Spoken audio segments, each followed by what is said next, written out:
You and your spouse are both high earners, making roughly $150,000 each. You want to drop your tax bill, and you have plenty of RRSP room, but your spouse is maxed out. Can you just borrow that extra room to help your spouse save more on their taxes today? It sounds like a logical move, but in the eyes of the CRA, it's a mistake that could trigger an audit. Today, we're removing the guesswork and showing you the proper way to use a spousal RRSP to build family wealth. So let's get to work. I'm Serge Hertescu. This is the Wealth Blueprint, where we turn complex rules into clear strategies. Let's build that wealth together, shall we? But before we start, this video is for educational purposes only. I'm not providing personalized tax, legal, or accounting advice, and these views are my own. You should always consult with your own professional tax advisor for your specific situation. Now, I recently had a client reach out in a situation many of you might recognize. They were preparing for our call and sent over this exact breakdown. They said, "Both my spouse and I have incomes in the $150,000 range. Our goal is to get both our incomes into a lower tax bracket. I have enough RRSP room to get my income down and still have room for more, but my spouse only has enough room to get their income down a little bit. Can my spouse use the extra RRSP room I have in order to get their income into that lower bracket?" It's a great question, but here's the reality. RRSP contribution room is an individual asset. It's unique to you and tied to your social insurance number. You cannot give your room to a spouse or borrow theirs to lower their own personal taxable income. If your spouse is out of room, that is their hard limit for an individual tax deduction this year. Instead of trying to share room, we focus on the spousal RRSP. This is a powerful tool for family income splitting, but you have to understand the roles. There's the contributor, which is you. You can put the money in, you use your room, and you get the tax receipt to lower your income. Now, the annuitant is the spouse receiving the money in their account. They are the legal owner of the account. The funds belong to them, even though the initial tax benefit went to the contributor.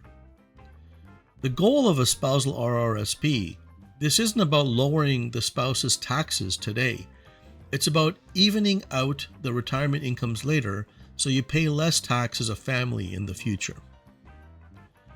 Now, to keep your plan reliable, the source of funds matters. Ideally, the money should come from the contributor's personal bank account or a joint bank account.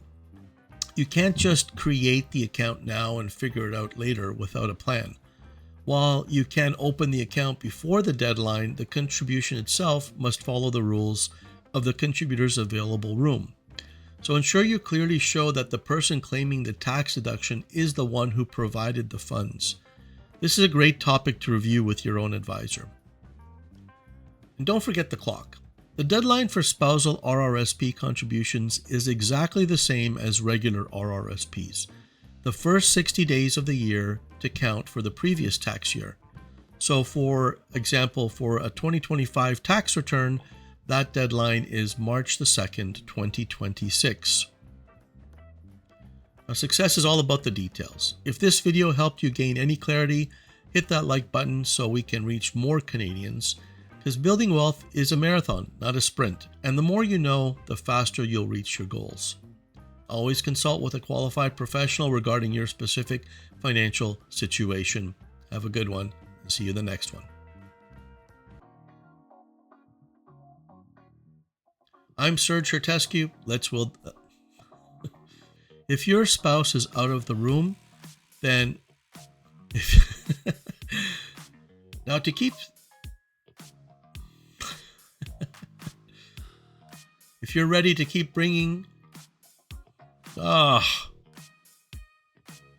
here's good. All right, you have plenty of RRSP room. That wasn't good. Take two. Can you just borrow that extra room to help your spouse save more on their taxes today? Your spouse is maxed out. How did that go again? Take 3. But your spouse is actually maxed out. Maxed out. Ugh. Take 4. You and your spouse are both high earners, making roughly $150,000 annually each year. Annually each year? Yeah, that's double. Okay. Take 5.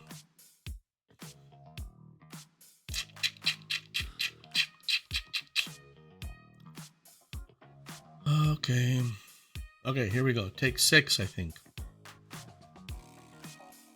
Can they just borrow that extra room to help your spouse save more on their taxes today? Doesn't sound right either. Making roughly $150,000. Okay, stop.